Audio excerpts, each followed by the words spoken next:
Cincin Perintah Kaisar Naga edisi yang ke-4883 hingga 4888. Novel fiksi fantasi dilanjut. Formasi besar langit dan bumi sedang runtuh saat ini. Di setiap sudut dunia surga dan manusia, sinar cahaya keemasan melesat langsung ke langit. Mereka adalah para pembudidaya surgawi yang terjebak di dunia surga dan manusia. Cahaya keemasan ini memenuhi seluruh dunia surga dan manusia seperti kembang api. Melihat cahaya keemasan itu, Sentian tidak menyangka ada begitu banyak pembudidaya alam surgawi yang terjebak di dunia surga dan manusia ini. Di dalam sebuah gua, leluhur pola ilahi dan leluhur iblis formasi masih bermain catur. Keduanya merasakan lenyapnya formasi besar langit dan bumi, dan senyuman yang telah lama hilang muncul di wajah mereka. Kakak, kita telah memainkan permainan catur ini selama bertahun-tahun. Sekarang saatnya untuk menentukan pemenangnya dan pulang. Kata leluhur iblis formasi itu sambil tersenyum. Ayo pulang. Aku sudah terperangkap selama bertahun-tahun. Kupikir aku tidak akan pernah bisa kembali. Setelah leluhur pola ilahi selesai berbicara, bidak catur di tangannya perlahan jatuh. Leluhur iblis formasi tertegun sejenak, lalu menatap leluhur pola ilahi dengan heran. Kakak, kamu. Bagaimana kamu bisa mengalahkanku begitu cepat?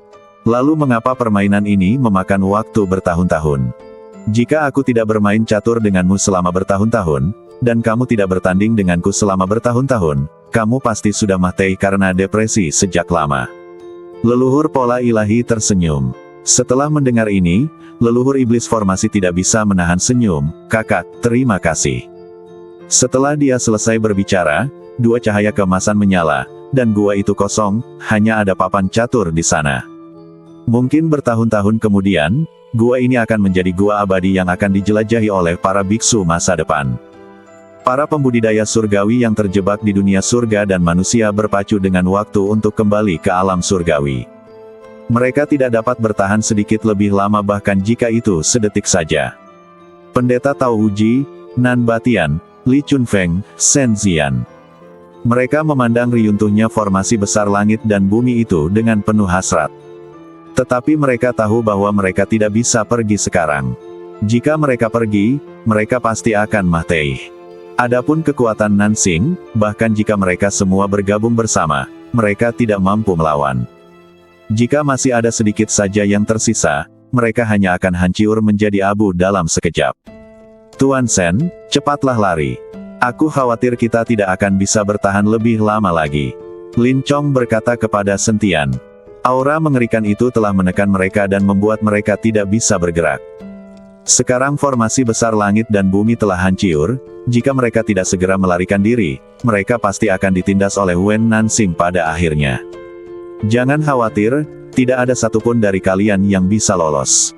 Wajah Wen Nansing penuh dengan keganasan. Leluhurnya memintanya untuk menghentikan Sentian dari menghancurkan formasi besar langit dan bumi, tetapi sekarang dia gagal.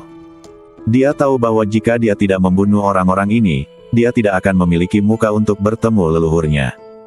Terlebih lagi, jika leluhur menyalahkannya, apalagi dia, bahkan sekte api mungkin akan lenyap. Saat aura Wen Nansing meledak lagi, badan orang-orang ini tampak ditekan oleh ribuan gunung. Tuan Shen, aku hanya dapat membantumu sampai titik ini. Melihat Sentian juga ditekan, Lin Chong memiliki ekspresi tekad di matanya. Setelah berkata demikian, dia tiba-tiba mengepalkan tangannya dan badannya mulai bergerak. Lin Chong akan bersiap untuk menghancurkan dirinya sendiri. Melihat ini, Sentian buru-buru berteriak, Kaisar Lin, kamu tidak boleh melakukannya. Tuan Si. Sentian mengaum dan berteriak memanggil Tuan Si. Dia tidak tahu apakah Tuan Si bisa mendengarnya, tetapi dia tahu bahwa ketika dia dalam bahaya besar, Tuan Si pasti akan muncul. Tuan Si. Wen Nansing tersenyum dingin, tidak ada gunanya bagimu memanggilku ayah sekarang. Sentian mengabaikannya Wen Nansing dan berteriak lagi, Tuan Si. Duar. Tepat saat Sentian selesai berteriak, tiba-tiba kehampaan di langit tampak terbelah di tengahnya, dan seorang pria parubaya berbaju hijau perlahan datang. Tuan Si. Melihat orang itu datang, Sentian langsung terkejut. Saat Tuan Si tiba, tekanan mengerikan dari langit dan bumi langsung lenyap. Semua orang bernapas lega. Ketika penguasa wilayah barat melihat kembali Tuan Si, badannya sedikit gemetar. Itu dia, itu dia. Celana penguasa wilayah barat basah, dia kencing lagi. Wen Nansing menatap Tuan Si dan berkata dengan dingin, siapa kamu? Beraninya kamu menghentikanku melakukan sesuatu. Tuan Si mengabaikannya, namun menatap Sentian dengan mata penuh kasih dan berkata, apakah kamu telah menghancurkan formasi besar ini? Ya, Sentian mengangguk. Tidak buruk. Tuan Si membelai kepala Sentian. Wen Nansing mengerutkan kening dan berkata, sialan, aku paling benci pria sok penting sepertimu. Beraninya kau mengabaikanku. Setelah berkata demikian, Wen Nansing tiba-tiba maju selangkah dan kemudian meninju Tuan Si dengan keras. Kekuatan Wen Nansing sedang mengalir masuk. Dengan pukulan ini, Wen Nansing menggunakan seluruh kekuatannya. Dia ingin membunuh Tuan Si yang sok penting itu dengan satu pukulan. Tetapi menghadapi pukulan Wen Nansing, Tuan Si bahkan tidak memandangnya dan terus membelai kepala Sentian. Melihat kekuatan pukulan yang datang ke arahnya, Tuan Si hanya mengayunkannya dengan ringan tanpa melihat. Duar. Bersamaan dengan angin sepoi-sepoi yang lembut, kekuatan mengerikan dari Wen Nansing lenyap tanpa jejak dalam sekejap di bawah lambaian Tuan Si, seolah-olah tidak pernah muncul. Pada saat yang sama, lubang berdarah muncul di dada Wen Nansing, dan organ dalamnya dapat terlihat dengan jelas. Pada saat ini, terjadi keheningan antara langit dan bumi. Dan semua orang menatap kosong, dengan ketidakpercayaan di wajah mereka. Penguasa wilayah utara terkejut. Dia memandang penguasa wilayah barat yang telah mengompol. Dia akhirnya mengerti mengapa penguasa wilayah barat mengompol sebelumnya. Shen Zian dan yang lainnya sangat terkejut saat melihat pemandangan itu. Sebagai pembudidaya dari alam surgawi, mereka secara alami memiliki pengetahuan yang luas, tetapi Tuan Si di hadapan mereka adalah seseorang yang tidak dapat mereka lihat atau tebak. Seorang lelaki yang tampak lemah lembut dan berwibawa, tanpa sedikit pun aura di sekujur badannya, namun dengan lambaian tangannya, dia dapat membunuh seorang pembudidaya di puncak alam transformasi keabadian seperti menamparkan lalat. Pada saat ini, mata Wen Nansing terbuka lebar, wajahnya penuh ketidakpercayaan, dan dia benar-benar bingung dan bertanya, bagaimana mungkin? Bagaimana bisa seperti ini? Saat ini, dia tidak dapat mempercayai bahwa ada orang seperti itu di dunia surga dan manusia. Dia adalah kekuatan tempur tertinggi di dunia surga dan manusia, dia tak terkalahkan. Bagaimana dia bisa terbunuh seketika hanya dengan ayunan kecil? Ini tidak mungkin. Sama sekali tidak mungkin. Wen Nansing bertanya dalam hatinya, namun dia tidak bisa mengerti. Tuan Si kemudian menatap Wen Nansing dan berkata dengan tenang, apa? Kamu tampak tidak menerimanya. Setelah berkata demikian, Tuan Si mengepalkan kedua telapak tangannya pelan-pelan, dan Wen Nansing hanya merasakan suatu kekuatan lenyap dari badannya seketika, lalu lubang berdarah di dadanya kembali normal. Sekarang kamu sudah pulih, ayo bertarung lagi, kata Tuan Si. Melihat pemandangan ini, semua orang tercengang. Dan ketika Musa melihat pemandangan ini, ekspresinya menjadi sangat gembira. Dia tahu bahwa orang ini adalah orang yang dibicarakan oleh Sentian sebelumnya, yaitu seseorang yang dapat menyelamatkan istrinya. Meskipun Musa sudah sekarat saat ini, semuanya terbayar karena dia dapat menyelamatkan istrinya. Wen Nansing menatap Tuan Si, dan ekspresinya tiba-tiba menjadi sangat ganas. Dia merasa bahwa Tuan Si sengaja mempermalukannya. Tidak ada seorang pun yang pernah mempermalukanku seperti ini. Wen Nansing meraung, seluruh badannya meliuk-liuk bagaikan binatang buas, dan dengan raungannya, seluruh badannya terbungkus dalam api hitam. Aura mengerikan terus menyapu dirinya, badan dan jiwanya terselubung api pada saat yang sama. Aura mengerikan itu terus menyebar ke segala arah, seolah-olah hendak menghancurkan seluruh dunia surga dan manusia. Pendeta Tao Huji dan yang lainnya semua mengerutkan kening ketika mereka melihat ini. Wen Nansing melotot ke arah Tuan Si lalu meninjunya. Dan pukulannya ini berisi seluruh kultivasinya sepanjang hidupnya. Kalau saja dia tadi menggunakan pukulan ini, Musa pasti sudah kalah sejak lama, dan Lin Chong beserta yang lain pasti sudah terbunuh sejak lama. Semua orang mundur dan melihat pemandangan yang mengerikan itu. Banyak pengikut sekte api yang mati di sini karena mereka tidak punya waktu untuk mundur. Bahkan kakak beradik Wen Xing dan Wen Si pun diselimuti oleh aura mengerikan ini. Ayah! Tidak peduli bagaimana mereka berteriak, Wen Nansing nampaknya tidak mendengarnya. Wen Nansing menjadi gila dan bahkan tidak peduli dengan anak-anaknya sendiri. Dia menyaksikan saudara kandungnya Wen Qing dan Wen Si Mahtei di bawah aura mengerikan dari jiwanya yang membara. Tuan Si tersenyum tipis, matanya penuh penghinaan. Dan dengan lambaian tangannya yang lembut, aura mengerikan itu pun menghilang lagi, dan dada Wen Nansing seperti dihantam oleh suatu kekuatan lagi, dan sebuah lubang berdarah pun muncul. Wen Nansing berdiri di sana, menatap lubang berdarah di dadanya, tanpa mengucapkan sepatah kata pun. Dunia kembali terdiam membisu. Wen Nansing dikalahkan lagi. Kenapa? Kenapa bisa seperti ini? Wen Nansing menangis. Wajahnya penuh ketidakpercayaan dan dia tidak mengerti mengapa ini terjadi. Sekte api selalu menjadi sekte terbesar di dunia surga dan manusia, dan kekuatannya diakui tak terkalahkan di dunia surga dan manusia. Tapi kenapa tiba-tiba muncul Tuan Si? Dia bisa saja naik ke alam surgawi sejak lama, tetapi demi menikmati penyembahan di dunia surga dan manusia dan reputasinya yang tak tertandingi, dia enggan melakukannya. Namun pada akhirnya, bagaimana ini bisa menjadi hasilnya? Dari mana sebenarnya Tuan Si ini berasal?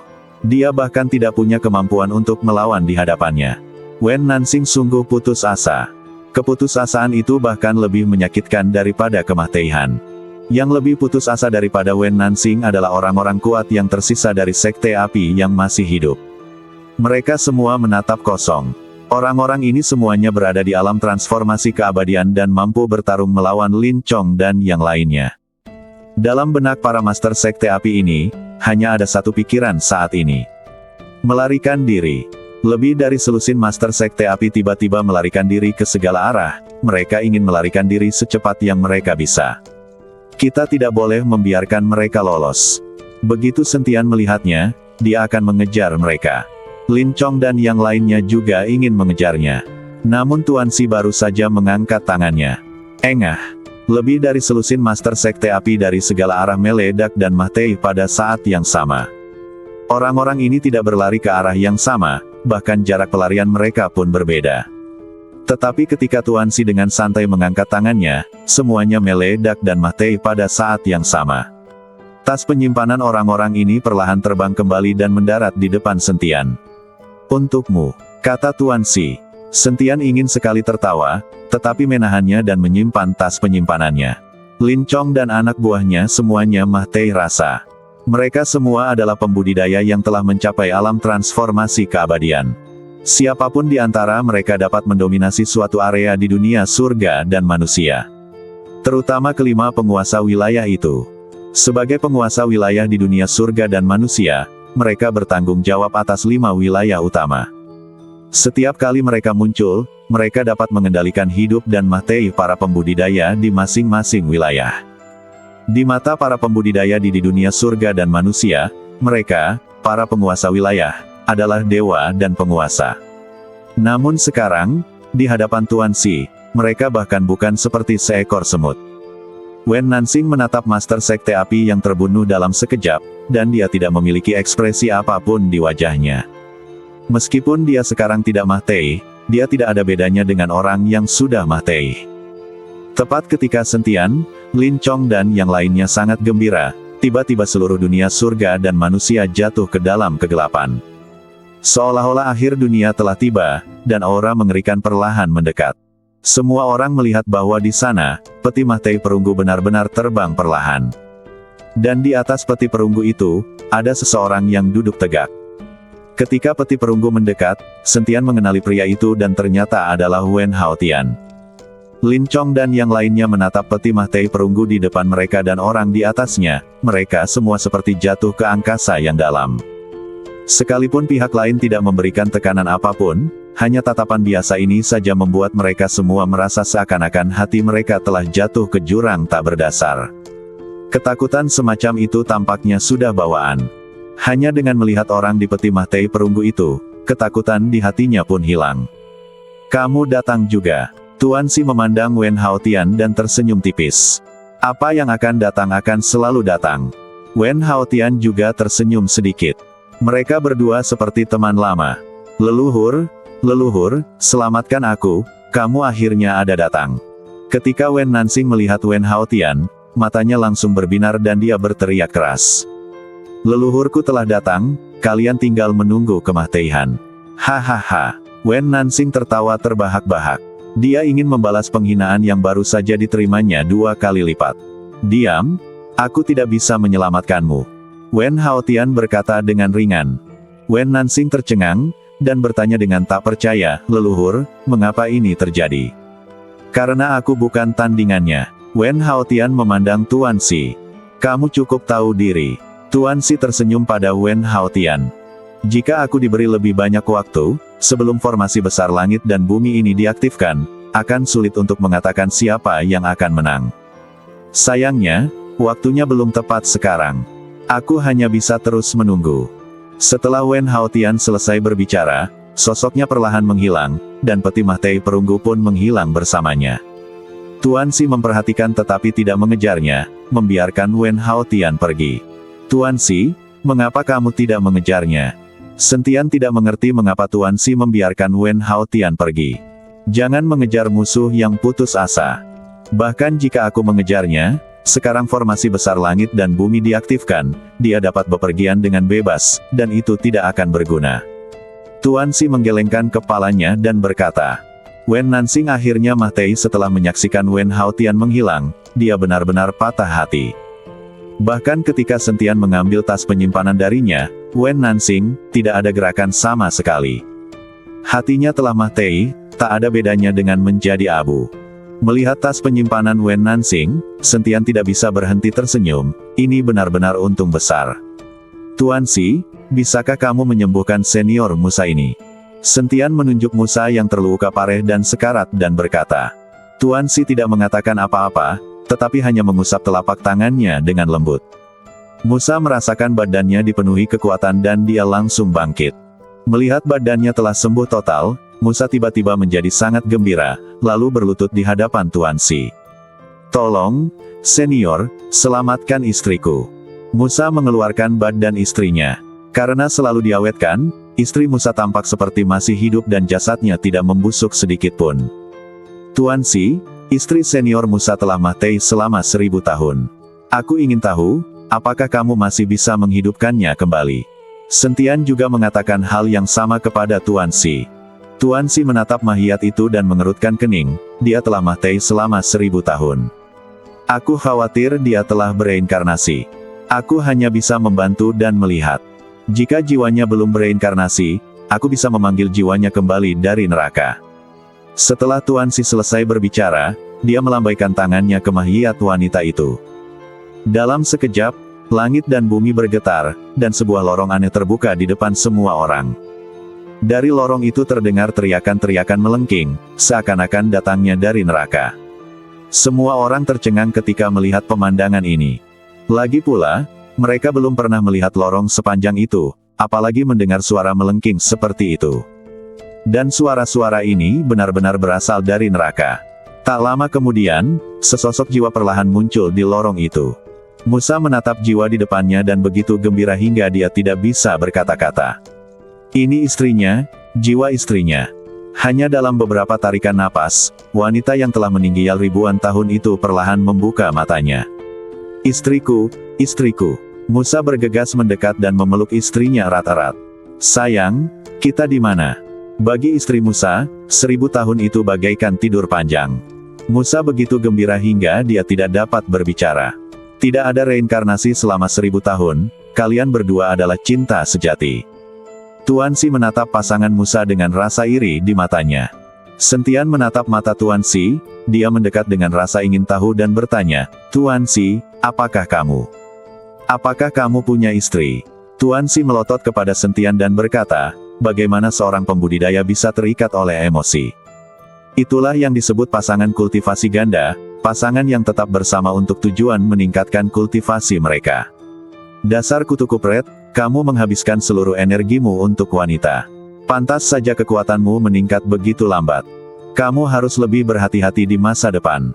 Tidak peduli berapa banyak wanita yang kamu miliki, mereka semua hanya untuk kesenangan sesaat. Ketika kamu naik ke alam surgawi, kamu akan menghadapi lebih banyak kesulitan. Aku juga akan pergi. Setelah sampai di alam surgawi, aku mungkin tidak bisa lagi menolongmu dengan bebas. Kamu harus mengandalkan dirimu sendiri. Ingat, kamu harus berlatih keras. Setelah Tuan Si selesai berbicara, badannya perlahan berubah menjadi ribuan cahaya putih di depan semua orang dan perlahan menghilang. Tuan Si, Sentian berteriak, tetapi tidak ada jawaban. Di lantai 9 tangga surgawi, pemuda itu berteriak ke dalam kehampaan, "Tuan, orang-orang sudah pergi, tolong keluar dengan cepat." Orang tua itu perlahan-lahan menjulurkan kepalanya dari kehampaan, ekspresinya sangat gugup, "Murid, apakah dia benar-benar pergi?"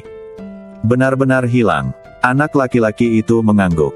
"Dia membuatku takut setengah mati." Orang tua itu menepuk dadanya dan berkata, "Murid, biarkan dia pergi. Biarkan kutu kupret itu pergi." "Guru, air telah membanjiri Gunung Jinsan, bagaimana kita bisa melepaskannya?" Pria muda itu sedikit mengernyit. "Lepaskan saja saat aku menyuruhmu. Kenapa kamu bicara omong kosong begitu?" Orang tua itu menamparkan kepala pemuda itu dan kemudian menghilang. Anak laki-laki itu cemberut. Dunia surga dan manusia. Musa perlahan-lahan menjadi tenang dan menatap Sentian dengan penuh rasa terima kasih, "Tuan Sen, karena aku telah berjanji untuk melayanimu selama 300 tahun, aku tidak akan pernah mengingkari janjiku. Aku sekarang akan membawa istriku kembali ke alam surgawi dan membiarkan dia perlahan-lahan memulihkan ingatannya yang hilang. Ketika Tuan Sen sampai di alam surgawi, kamu selalu bisa datang kepadaku jika kamu punya masalah. Jaga dirimu baik-baik, Senior Musa." Sentian mengangguk. Di dunia surga dan manusia ini, Sentian sudah merupakan eksistensi yang tak terkalahkan, jadi Musa tidak perlu membantunya. Musa mengangguk, lalu dia dan istrinya berubah menjadi cahaya keemasan dan terbang ke langit. Melihat Musa yang pergi, Nan Batian, Li Chunfeng dan Shen Ziyan semuanya menunjukkan ekspresi iri. Mereka sejatinya adalah makhluk abadi dari alam surgawi, namun dipenjara di tangga surgawi. Sekarang mereka punya kesempatan untuk kembali, tentu saja mereka ingin kembali dan melihat-lihat. Sentian juga melihat keinginan ketiganya, jadi dia berkata, "Tiga senior, aku tidak lagi dalam bahaya di dunia surga dan manusia. Kalian kembalilah ke alam surgawi. Jika aku membutuhkan kalian, aku akan meminta bantuan kalian." Nan Batian, Li Chunfeng, dan Shen Ziyan semuanya saling memandang. Mereka tahu bahwa Sentian sengaja membiarkan mereka pergi. Ketiganya berlutut di hadapan Sentian, lalu berkata, "Tuan Sen, kamu telah melakukan kebaikan besar kepada kami hari ini. Kami tidak akan pernah melupakannya. Saat Tuan Sen membutuhkan kami akan rela melewati api dan air demi kamu."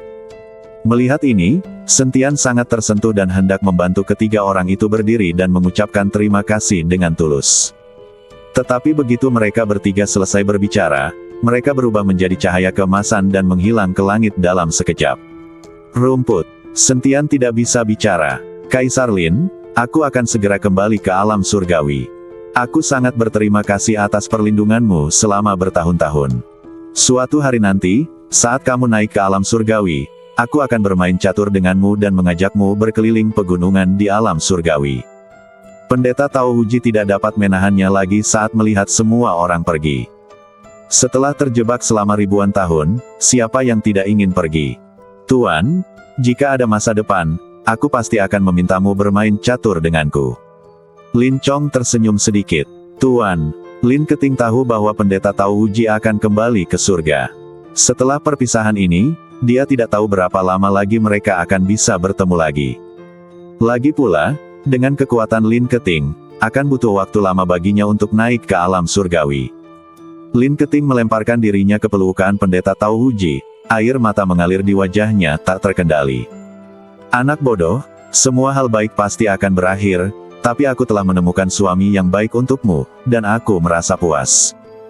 Kamu harus segera hamil anaknya, atau garis keturunan baik anak laki-laki ini akan diambil oleh wanita lain."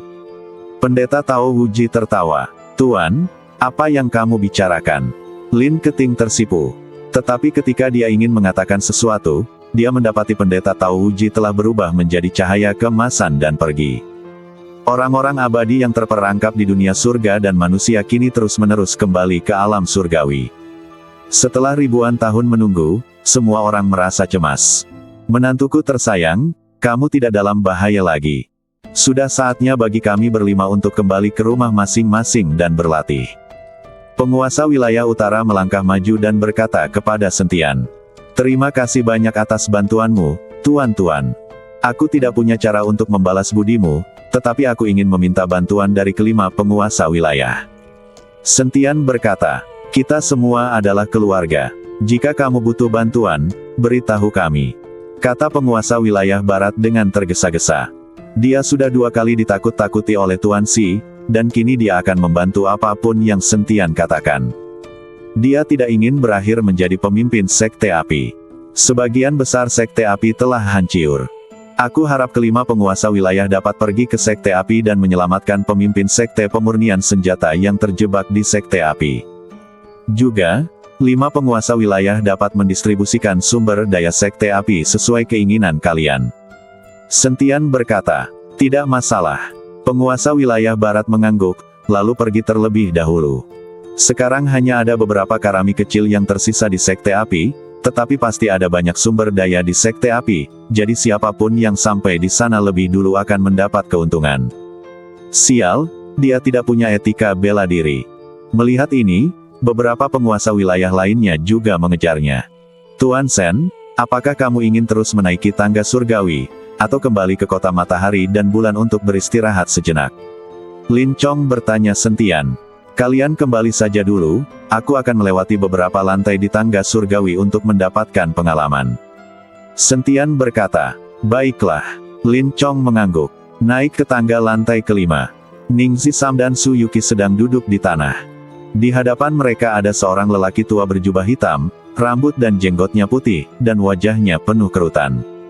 Ini adalah penjaga lantai 5. Ning Zisam dan Su Yuki awalnya ingin berlatih di dunia lantai 5 dan mengumpulkan beberapa sumber daya. Namun, saat mereka sampai di lantai 5, mereka mendapati bahwa dunia di lantai 5 itu sudah tidak ada lagi. Yang ada hanyalah aula yang sepi, dan di aula itu ada penjaga lantai 5. Mereka berdua ingin pergi, tetapi langsung ditundukkan oleh penjaga tingkat kelima.